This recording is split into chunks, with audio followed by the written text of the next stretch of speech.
और उस पर बात करने के लिए हमारे साथ कुछ खास मेहमान जुड़ गए हैं। रंजन भट्टाचार्य साहब राजनीतिक विश्लेषक हमारे साथ मौजूद हैं। प्रदीप सिंह जी जनसत्ता मुंबई के पूर्व संपादक वरिष्ठ पत्रकार हमारे साथ जुड़े हुए हैं। प्रबीर विश्वास टीएमसी सपोर्टर हमारे साथ मौजूद है और के शर्मा साहब बीजेपी नेता हमारे साथ जुड़े हुए। आप सबका बहुत बहुत स्वागत है। मैं सबसे पहले प्रबीर विश्वास आपके पास आ रहा हूं। चर्चा की शुरुआत आपसे। मिदनापुर से बड़ी चुनौती दी टीएमसी को अमित शाह ने। मेरा सवाल यह है, जो आपके नींव का पत्थर था उसको ये निकाल कर ले गए इस बार तो बीजेपी के नेता। अब क्या करेगी, रणनीति क्या होगी टीएमसी के आगे? नहीं, आप ऐसे कैसे बोल सकते कि वो मूल पत्ता था? ऐसा कोई बात नहीं। मूल पत्ता टीएमसी नहीं, में एक ही 27 नेता नवंबर है, के वो पहले है उनको ममता नींव बनर्जी। हम का सब कर्मी पत्थर हैं। माना जाता था, मजबूत नेता माना जाता था टीएमसी का। इसीलिए सवाल किया मैंने आपसे। कौन मानते थे? आप हम नहीं मानते थे क्या? बंगाल के लोग मानते हैं सर। हमारे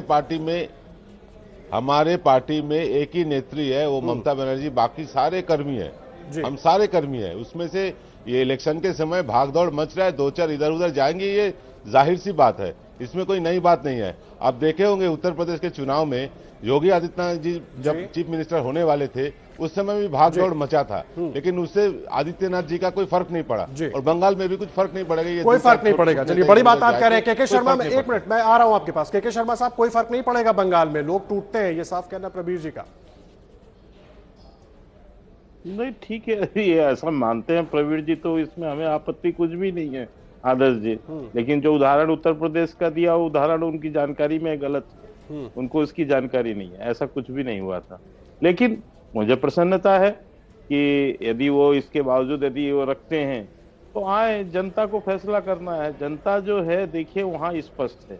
आज की आप जनसभा को देख लीजिए और जिस ढंग से जनता ने वहां पर अमित भाई शाह जी का अभिनंदन किया है, स्वागत किया है, रस्तों में जिस ढंग से अभिनंदन किया है, ये सब चीजें दिखा रही हैं। और पिछले चुनाव परिणाम भी दिखा रहे हैं।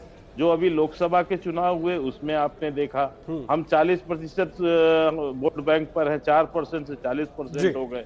ये जो है 43% पर है, 3% का अंतर है। वो हम खाई पाट लेंगे आसानी से। तो हम तो कह रहे हैं कि आप आइए, कृपया करके अच्छी स्वच्छ पारदर्शी चुनाव होने दीजिए। हिंसा का सहारा मत लीजिए।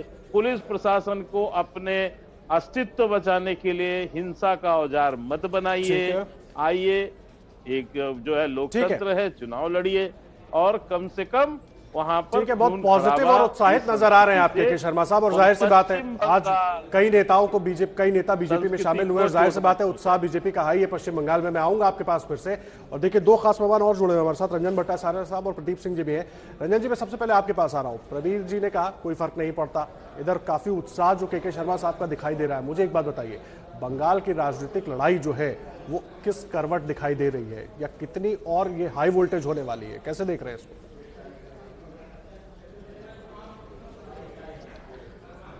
देखिए, जहाँ तक मैं समझता हूँ, आज बंगाल की राजनीति में बीजेपी कोशिश कर रहे हैं, जैसे कि अभी अमित शाह जी ने अपना इंटरव्यू में कहा कि मोदी जी की जो कार्यक्रम है उसकी फायदा बंगाल के लोगों को मिल नहीं रहा है।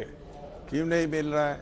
ये कौन सी बड़ी बात है? अगर सेंट्रल गवर्नमेंट की और मोदी जी की जो योजना है और जो प्रोजेक्ट्स है और जो लोकप्रिय प्रोग्राम है वो बंगाल के लोगों तक क्यों नहीं पहुंच पाएगा? मैं इन बातों में मेरा एक सवाल है बीजेपी लीडरशिप के पास कि आप बताइए, जबकि सेंट्रल गवर्नमेंट की कोई भी प्रोग्राम के लिए आपको जिन लोगों के लिए ये फायदामंद है, उनके पास डायरेक्ट मनी ट्रांसफर हो रहा है। उनकी बैंक डिटेल्स ले रहे हैं और उनके आधार कार्ड डिटेल ले रहे हैं, और उसका बावजूद भी आप ही लोग कह रहे हैं कि उनको पास पैसा नहीं जा रहा है। ये तो बहुत गजब का बात है। दूसरी बात ये है, जो आंकड़े देते हैं, जो अभी गृह मंत्री जी ने जैसे कहा है कि बंगाल में बहुत बड़ा हत्या हो रहा है, वो लॉ एंड ऑर्डर प्रॉब्लम हो रहा है, फलाना हो रहा है, ढिमकाना हो रहा है। मैं उनसे सवाल कर रहा हूँ, अपना आंकड़े तो आप खुद कुछ बोल रहे हैं और ऑफिशियली आपकी बीजेपी की राज्य की नेतृत्व तो कुछ और बोल रहा है। उन्होंने कहा कि आज तक 126 लोग को हत्या कर दिया गया, और अभी आपका कह रहा था कि 350 के आसपास मर गए हैं।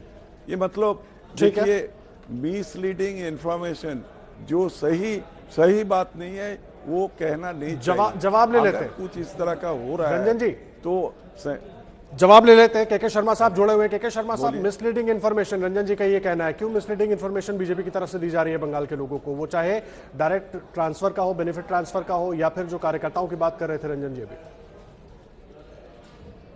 मुझे तो आश्चर्य हो रहा है कि रंजन भट्टाचार्य जी राजनीतिक विश्लेषक भी हैं, इसलिए क्योंकि जिनको इस बात की जानकारी तक नहीं है कि आधार कार्ड से पैसे नहीं जाते भट्टाचार्य साहब, राज्य सरकार को किसानों के लिस्ट देने पड़ते हैं। वो जब वहां से जो रजिस्टर्ड किसानों के लिस्ट देंगे, नाम देंगे, डिटेल देंगे, तब उनके खाते पे पैसा जाएगा। राज्य सरकार यही नहीं दे रही है। यही चीज कांग्रेस की सरकार ने मध्य प्रदेश में किया था उस समय, और इसके बाद जब हमारी फिर से शिवराज जी की सरकार बनी तो पूरी लिस्ट आई है। एक मिनट सुन लीजिए, आपको मुझे आश्चर्य हुआ, आपने यानी इतने सीनियर व्यक्ति होकर आप ये बात कह रहे हैं। जब किसानों को किसान सम्मान निधि तब मिलेगा जब वहां से राज्यों के लिस्ट आएंगे, और यही तो मांगा था हमने, यही तो हम उनसे कह रहे थे कि आप हमें लिस्ट दीजिए ताकि हम डायरेक्ट ट्रांसफर कर सके उनको। सुन लीजिए, जवाब देना चाह रहे हैं रंजन जी, जवाब देना चाह रहे हैं, उसके बाद मैं प्रदीप सिंह जी का रुख करूंगा। समय थोड़ा कम है रंजन जी, जल्दी से। बिल्कुल,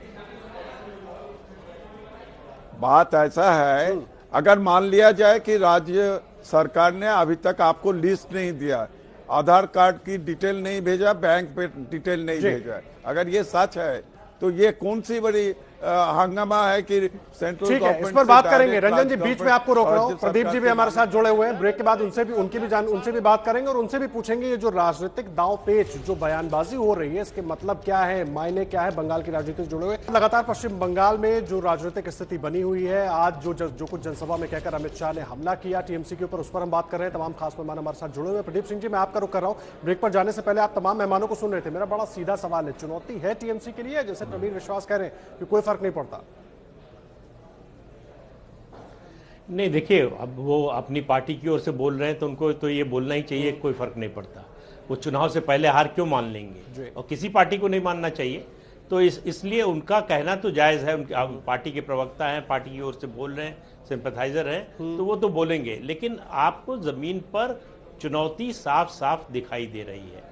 आप 2019 और आज हम 2020 के आखिरी महीने में हैं। आप फर्क देखिए दोनों समय, इतने छोटे से समय अंतराल में, कि टीएमसी के नेता एक एक करके बड़ी संख्या में और कार्यकर्ता बीजेपी में जा रहे हैं। ये एक ट्रेंड दिखाता, किसी भी स्टेट का चुनाव देखिए, जब इस तरह की भगदड़ शुरू होती है किसी रूलिंग पार्टी से, तो इसका मतलब लोगों को लग रहा है कि जमीनी स्थिति बदल रही है जी।